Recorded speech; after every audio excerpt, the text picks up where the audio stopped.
शिवजी ये लीजिए। मी तो ये माझं टिफिन। ये डिब्बे हम गौरी जी के घर देके आते। शिवजी रुकिए तो। तू थांब रे, तू नको येऊ।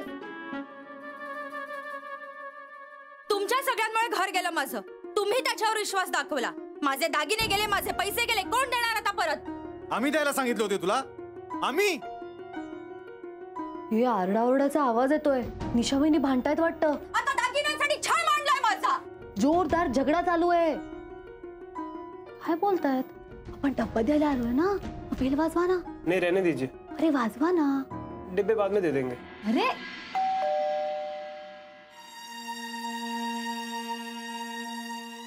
मग आता जरा शांत राहा, तुमचा आवाज बाहेर जात असेल। का? मी काय शांत हो? मी काय केलंय? अगं मी कोणाचे पैसे चोरले नाहीये। गौरी जी वो डिब्बे।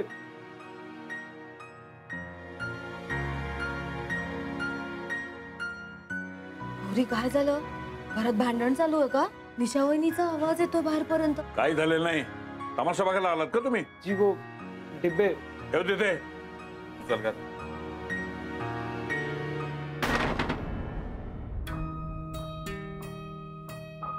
शिवजी ये लोग ऐसे ही है, आपकी कभी कदर नहीं करेंगे।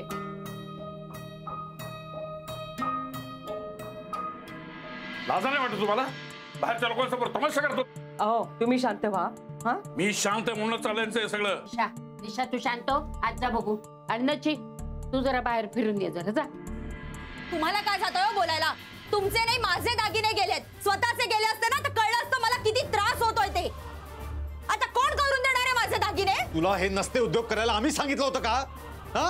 आम्हाला विचारलं होतंस का तू आधी? ऑस्ट्रेलियाला जायचं कॅन्सल मी केलं?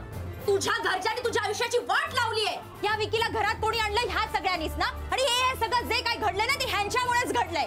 गौरीचं लग्न जमवण्याच्या नादात माझ्या आयुष्याची माती केलीये तुम्ही। बस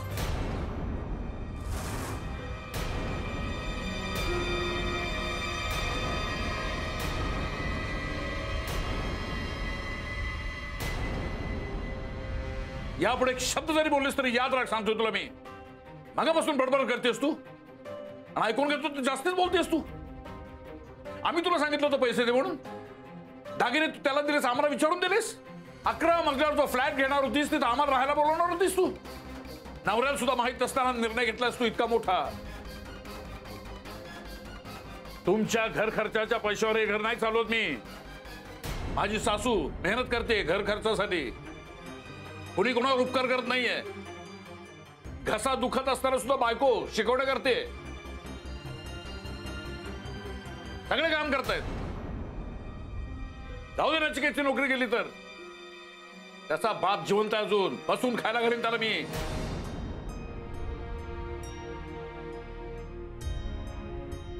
पण तुझ्या घर खर्चाची गरज नाही, मला लक्षात ठेव।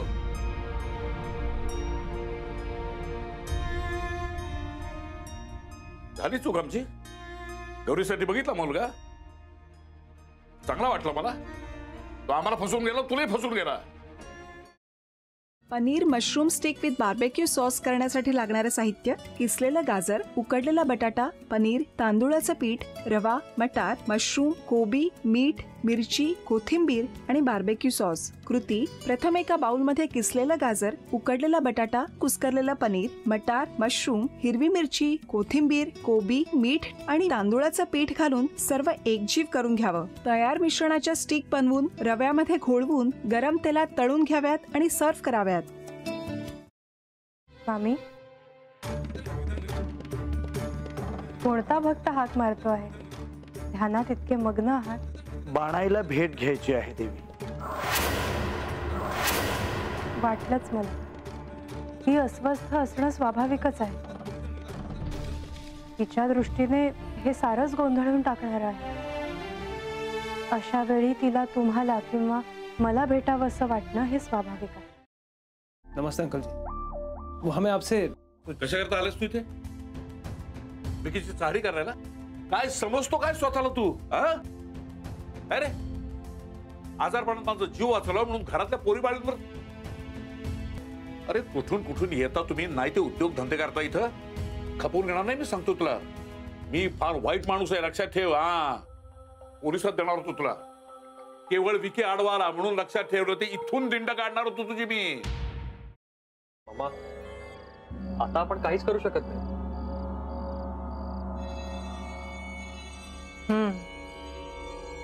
पण आर्चिस, हे असं कसं शक्य आहे? आपण तर सगळे आवाज रेकॉर्ड केले होते ना, राईट? हो. मग हे असे कोणते आवाज रेकॉर्ड झाले जे आपल्याला ऐकूच आले नाहीत? I mean, how can it be possible?